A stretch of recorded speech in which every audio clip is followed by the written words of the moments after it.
Well, the Trump-directed dismantling of the Department of Education has triggered dire warnings from those who advocate for vulnerable students. Yeah, Fox 26 political reporter Greg Rugen is here to tell us about the ongoing fallout from this, Greg. Hey guys, clearly Team Trump is taking a chainsaw to the Department of Education, slicing off half the agency's workforce as a prelude to eliminating much of DOE's decades-old mission and transferring what can't be outright abolished to other branches of government. Among the biggest concerns of education advocates here in Houston is the $16 billion DOE distributes through Title I, a program designed to help economically disadvantaged students in Texas and across the nation.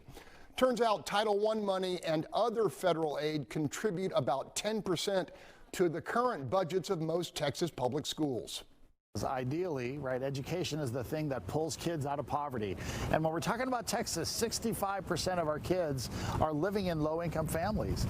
And so Title I and all the programs that help those 65% of kids, the majority of our kids in Texas, helps them succeed.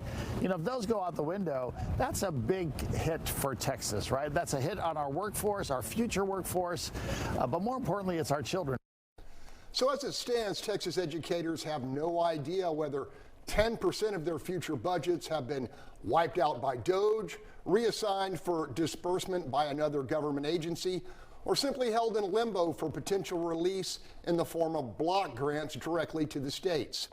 Now, meantime, another monster concern looming around the liquidation of DOE is the agency's critical role policing special education in all 50 states.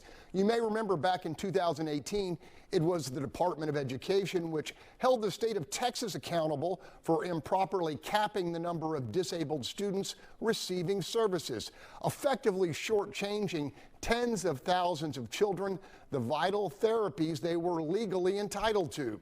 Under this new administration, that enforcement responsibility would almost certainly shift out of DOE and potentially be abandoned altogether.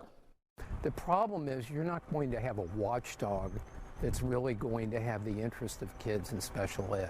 And we've made so much progress in the 50 years that IDEA came into being. It's going to go, you know, I'm really fearful of what will happen down the pike.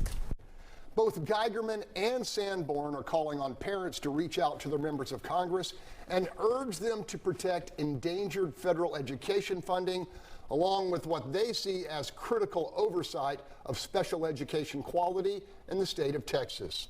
Anthony, Caroline? All right, Greg, huge issue here. More to come from that. Appreciate it.